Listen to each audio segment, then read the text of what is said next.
यदि तपाईहरु पनि राष्ट्रिय परिचय पत्र बनाइसक्नु भएको छ र राष्ट्रिय परिचय पत्र सम्बन्धी आवेदन रुजु फारममा राष्ट्रिय परिचय पत्र नम्बर दिएको छैन भने अब तपाईहरुले राष्ट्रिय परिचय पत्र नम्बर कसरी पत्ता लगाउन सक्नुहुन्छ। यस भिडियोमा यस सम्बन्धी केही जानकारी दिएको छ। यदि तपाईहरु पनि यस सम्बन्धी केही जानकारी लिन चाहनुहुन्छ भने यो भिडियोलाई अन्तिमसम्म हेर्नुहोला।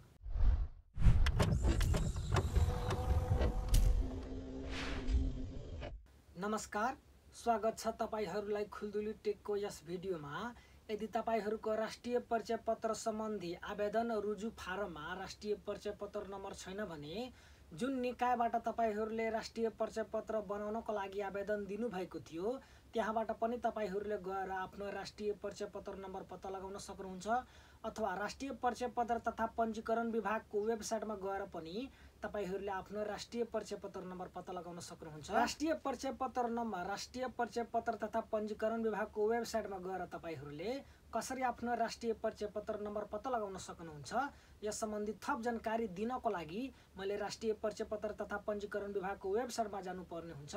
जस्ट म राष्ट्रिय परिचय पत्र तथा पञ्जीकरण विभागको वेबसाइटमा जान्छु। राष्ट्रिय परिचय पत्र तथा पञ्जीकरण विभागको वेबसाइटमा जानको लागि कुनै एउटा ब्राउजर ओपन गरेर गुगलमा जानुपर्ने हुन्छ। जस्तै म आफ्नो मोबाइलको क्रोम ब्राउजर ओपन गरेर गुगलमा आइसकेको छु। गुगलमा आइसकेपछि म सर्च गर्छु राष्ट्रिय परिचय पत्र अनलाइन चेक। यति सर्च गरिसकेपछि तपाईहरुले यहाँ देख्नु भइरहेको छ राष्ट्रिय परिचय पत्र तथा पञ्जीकरण विभागको वेबसाइट यहाँ आइसक्यो।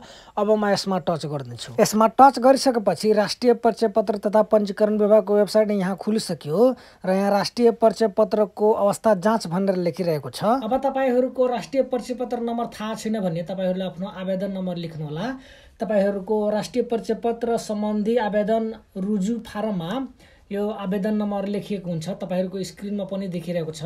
यहाँबाट तपाईहरुले आफ्नो आवेदन नम्बर आफ्नो राष्ट्रिय परिचय पत्र सम्बन्धी आवेदन रुजु फारमबाट हेरेर लेख्नु होला यहाँ। अब म आफ्नो राष्ट्रिय परिचय पत्रको आवेदन नम्बर राख्न गइरहेको छु।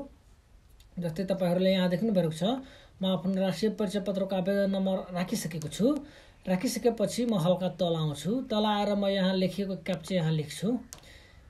यहाँ लेखिएको क्याप्चा म यहाँ लेखिदिन्छु।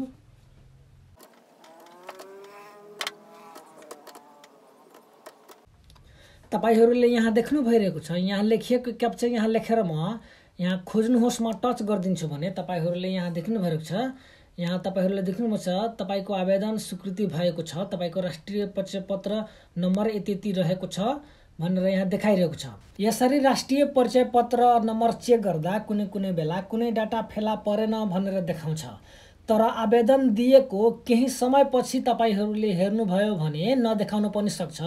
तर तपाईहरुले आवेदन दिनुभयो र धेरै दिनसम्म तपाईहरुले चेक गर्दा कुनै डाटा फेला परेन भनेर देखाइरहेको छ भने तपाईहरुले राष्ट्रिय परिचय पत्र सम्बन्धी आवेदन रुजु फारम जुन निकायबाट लिनु भएको छ त्यहाँ गएर एकचोटि तपाईहरुले सम्पर्क गर्नु, अथवा तपाईहरुले राष्ट्रिय परिचय पत्र तथा पञ्जीकरण विभागको राष्ट्रिय परिचय पत्र व्यवस्थापन शाखाको नम्बरमा फोन गर्न सक्नुहुन्छ। यसरी नै तपाईहरुले आफ्नो राष्ट्रिय परिचय पत्र नम्बर पत्ता लगाउन सक्नुहुन्छ। यदि तपाईहरुलाई यो भिडियो मन पर्यो भने भिडियोलाई लाइक गर्नुहोला र यस्तै भिडियो हेर्न चाहनुहुन्छ भने हाम्रो खुल्दुली टेक युट्युब च्यानललाई सब्स्क्राइब गरी बेल आइकनमा क्लिक गरी अलमा क्लिक गर्न नबिर्सनुहोला, ताकि जब हामी कुनै भिडियो अपलोड गर्छौं त्यसको जानकारी सबभन्दा पहिले तपाईसम्म पुग्छ। हस् त आजको भिडियो यति नै। आउने सोमबार र बुधबार र शुक्रबार अर्को भिडियो लिएर आउने नै छौं। तबसम्मको लागि बिदा दिनुहोस्। नमस्कार।